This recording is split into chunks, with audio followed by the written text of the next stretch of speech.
Hello, students. Welcome back to your biology class. As you know, in yesterday's class, we talked about the different theories about the origin of life. So, last theory जिसकी हमने बात करी थी, that was the theory of chemical evolution, which was given by the Operon and the Harden. और इस theory के accordingly जो सबसे पहले सेल आई या whatever was the first form of life वो कहाँ से आई that actually formed from the preexisting non living organic molecules. तो मैंने आपको बताया था कि ये जो एक सेल है सेल भी एक्चुअली में बायोमोलिक्यूल्स से ही बना है। So according to this theory सबसे पहले ऑलरेडी अर्ली एटमॉस्फेयर में अर्ली अर्थ पे क्या प्रेजेंट थे इनऑर्गेनिक मॉलिक्यूल्स और इनऑर्गेनिक मॉलिक्यूल्स से बने organic molecules organic compounds. But since this was the organic compounds only तो इनको भी हम नॉन लिविंग ही कंसीडर करेंगे। बट जब इन ऑर्गेनिक मॉलिक्यूल्स ने इन नॉन लिविंग ऑर्गेनिक मॉलिक्यूल्स ने अपने एग्रीगेट्स बनाए और अपने ग्रुप्स बनाए that is how the first form of life appeared, right?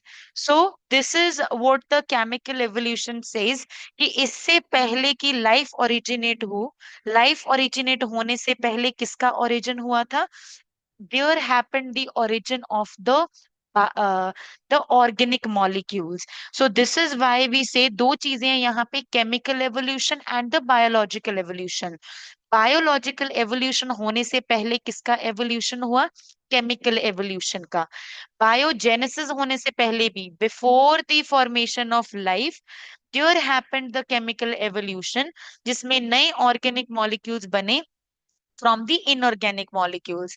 अब सोचो अगर इतनी सारी केमिकल रिएक्शंस होनी है जहां पे हमने सिंपल ऑर्गेनिक कंपाउंड्स बनाने हैं फ्रॉम द इनऑर्गेनिक वन तो अर्ली अर्थ पे कोई एनर्जी का सोर्स भी होना चाहिए, राइट? सो अभी हम बात करेंगे कि what was the source of energy on the early earth और वो कौन सी कंडीशंस थी which act as the stimulus for the chemical reaction. सबसे पहले जनरली बॉन्ड्स को ब्रेक करने के लिए we need is the high temperature और हमें ऑलरेडी पता है कि अर्ली अर्थ पे the temperature was too high. CO2 भी बहुत ज्यादा थी। CO2 is one of the gas which contributes towards the high temperature, right? High temperature, second thing electrical voltage that was provided by the lightning was striking, so वो भी एक form of energy थी। The third was the volcanic eruptions. Volcanic eruptions were happening, तो वहां से भी बहुत सारी हीट एनर्जी रिलीज हो रही थी। And the third was the atmosphere was reducing. Reducing atmosphere means जहां पे ऑक्सीजन ना हो। अगर आप ऐसी रिएक्शंस सॉरी ऐसी कंडीशंस आज भी क्रिएट करेंगे तब भी वो सेम केमिकल रिएक्शंस नहीं होंगी जो अर्ली अर्थ पे हुई थी। रीजन बीइंग क्योंकि अभी हमारा जो एटमॉस्फेयर है वो ऑक्सीडाइजिंग है। ऑक्सीजन के होने से जो केमिकल रिएक्शंस हैं उसका सिनेरियो पूरी तरह से चेंज हो जाता है क्योंकि अब हमें यहाँ पे बहुत ज्यादा ऑक्सीडेशन रिएक्शंस देखने को मिलेंगी।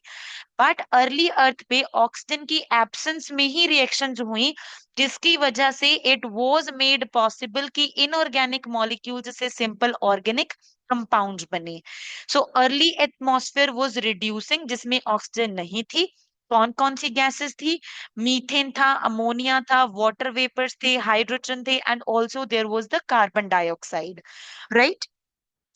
तो नाउ टॉकिंग अबाउट कि ये जो सिंपल सबसे पहले चार फ्री पांच छह फ्री एलिमेंट्स तो है ही हैं। अगर हम बात करते हैं प्रोटीन्स की, प्रोटीन्स बने अमीनो एसिड से और अमीनो एसिड्स के लिए ये हमें बेसिक से चार एलिमेंट चाहिए और ये चार एलिमेंट हमारे पास इन चार गैसेस की फॉर्म में प्रेजेंट थे। different form of reaction resulted in the different form of the simple organic compounds amino acid बने over the course of time reactions बढ़ती गई। अमीनो एसिड से प्रोटीन बनते गए, सिंपल शुगर्स बनी, सिंपल शुगर से कॉम्प्लेक्स शुगर्स बन गई, नाइट्रोजनस बेसिस बने, नाइट्रोजनस बेसिस बनने के बाद न्यूक्लिक एसिड बनने की शुरुआत हुई which is RNA and the DNA।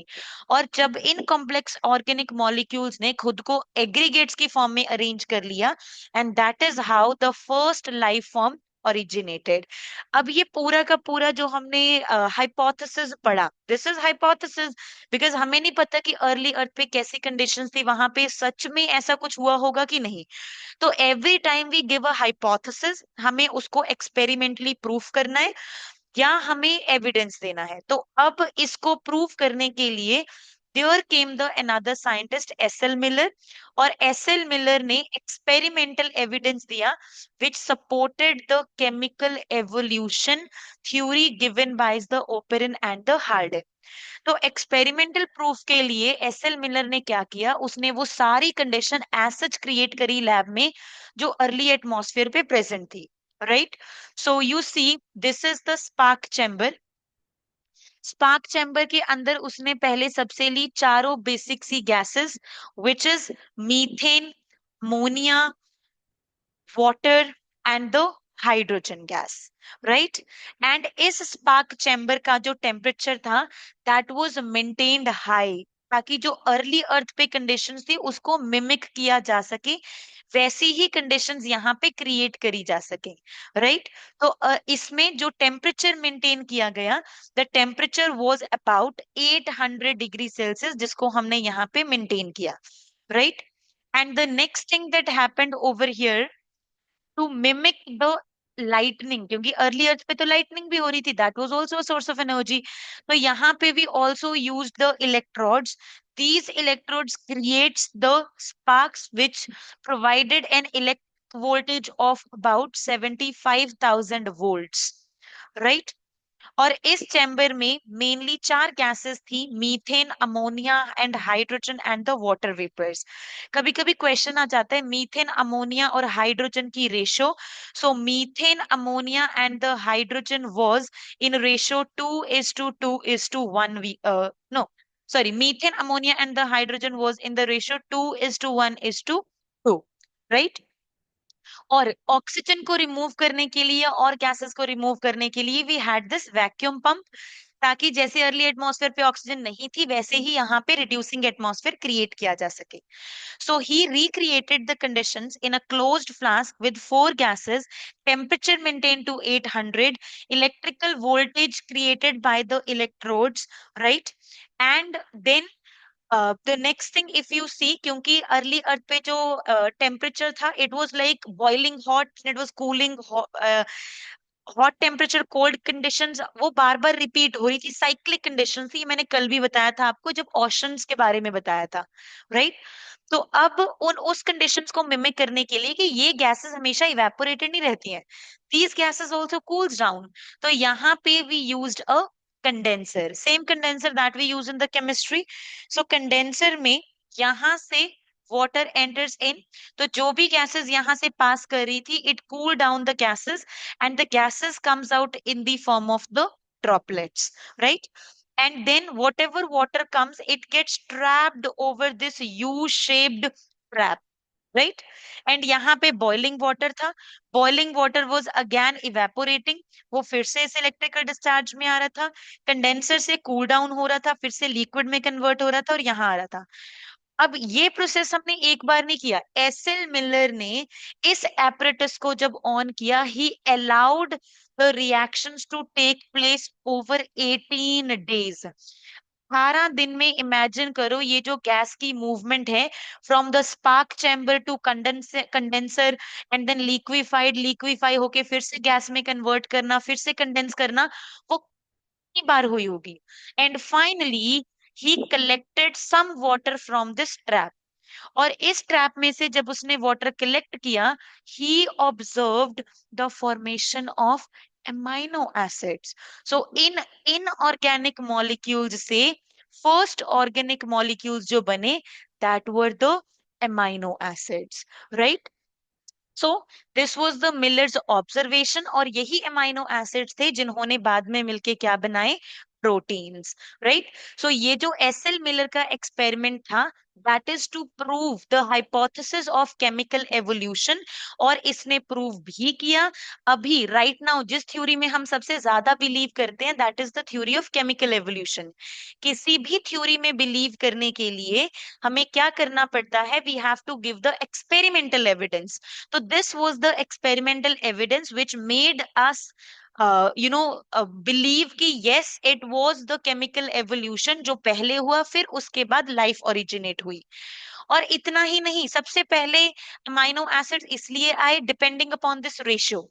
अब डिफरेंट साइंटिस्ट ने इस केमिकल्स की रेशियो को चेंज करके बार बार एक्सपेरिमेंट्स करे। दे रैन the similar setup.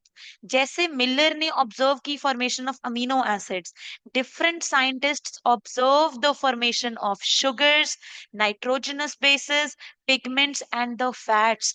That means different gases different ratio में different organic molecules बनाती हैं, और यही organic molecules ने बाद में मिलके बड़े complex मैक्रोमोलिक्यूल्स बनाए, जिससे फिर सेल बने।